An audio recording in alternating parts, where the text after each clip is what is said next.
throughout the rich heritage of Chinese culture. The red-crowned crane, with its otherworldly presence and pure, elegant demeanor, has long been revered as a symbol that of good fortune and prosperity. This large wading bird, revered as a fairy bird, not only embodies rich cultural significance, but also attracts attention for its unique lifestyle. Although China has YET.TO officially designate its national bird, the red-crowned crane is undoubtedly a highly competitive candidate, and its ecological habits warrant further exploration. Red-crowned cranes are extremely selective in their habitat selection. They prefer to inhabit vast wetland environments, such as swamps, lakes, shallow riverbanks, and reed-filled areas. These habitats not only provide abundant food resources for the cranes, but also offer unique conditions for evading predators and thriving. Particularly noteworthy is their sensitivity to the water quality and lush vegetation of their habitats, making them a key indicator of the health of wetland ecosystems. In China, areas like the Zhalong Nature Reserve in Heilongjiang and the Yanqing Wetlands in Jiangsu are key habitats for red-crowned cranes. These areas offer clear water and lush vegetation, creating an ideal living environment for the cranes. Red-crowned cranes exhibit a typical omnivorous diet. They primarily feed on wetland plants and animals. Plants include the roots, leaves, and seeds of aquatic plants such as reeds and cattails. Their animal diet includes fish, shrimp, frogs, aquatic insects, and various mollusks. In winter, when food is scarce, red-crowned cranes will forage in nearby farmlands, scavenging scattered grain. Their foraging is graceful, using their long bills to precisely probe shallow watered or carefully rummage through mudflats. Their movements fluid and rhythmic. The red-crowned crane's breeding habits are equally captivating. They practice strict monogamy, and once they form a pair, they remain together for life. Every spring, pairs of red-crowned cranes deepen their bond through a complex courtship ritual involving high-pitched singing and graceful dancing. Their calls are resonant and long-lasting, capable of being heard 4 kilometers across the vast wetlands. Nesting is a shared responsibility between the male and female, often built in reed beds or shallow water. Meticulously constructed from reeds, sedges, and other plant materials, the female crane lays 1 to 2 eggs per clutch, which the male and female take turns incubating for approximately 30 days.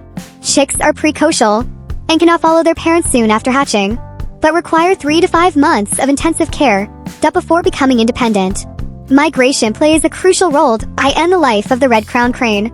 As a typical seasonal migratory bird, the red-crowned crane embarks on a lengthy annual migration. In China, red-crowned cranes are primarily divided into 2 populations, the eastern and western regions. The eastern population breeds in northeast China and migrates to the wetlands of the middle and lower Yangtze River during the winter. The western population nests and breeds in Mongolia and southeastern Russia, and winters in the Yunnan-Guizhou Plateau and the Korean Peninsula. During migration, red-crowned cranes often form orderly V-shaped or straight lines in family units, skillfully utilizing updrafts to reduce energy consumption. Their excellent directionality allows them to accurately reach their wintering and breeding grounds. The social behavior of red-crowned cranes varies significantly with the seasons. During the breeding season, they display strong territoriality and move in pairs. During the non-breeding season, they tend to live in larger or smaller groups, ranging from a few to hundreds of individuals. This gregarious habit helps protect against predators and improves foraging efficiency. Within the group, red-crowned cranes communicate through a variety of body movements and vocalizations, forming a complex network of social relationships. The red-crowned crane holds a significant symbolic position in traditional Chinese culture. With its graceful demeanor and long lifespan, the red-crowned crane can live for 50 to 60 years in captivity, and is therefore considered the embodiment of longevity, auspiciousness, and noble character. The red-crowned crane is a common subject in ancient paintings, poetry, sculpture, and other artistic creations.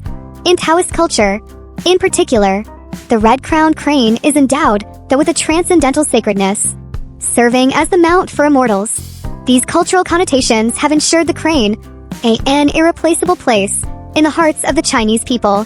However, the red-crowned crane's current survival is worrying. Due to human activities such as wetland development and environmental pollution, its habitat is shrinking. Currently, the global wild population of the red-crowned crane that has plummeted to approximately 3.000 individuals, and it is listed as endangered by the World Conservation Union. China has designated the red-crowned crane as a nationally protected wildlife species and has established several nature reserves to strengthen its protection. Protecting the red-crowned crane is not only crucial to the survival of the species, but also to the maintenance of the integrity of the wetland ecosystem.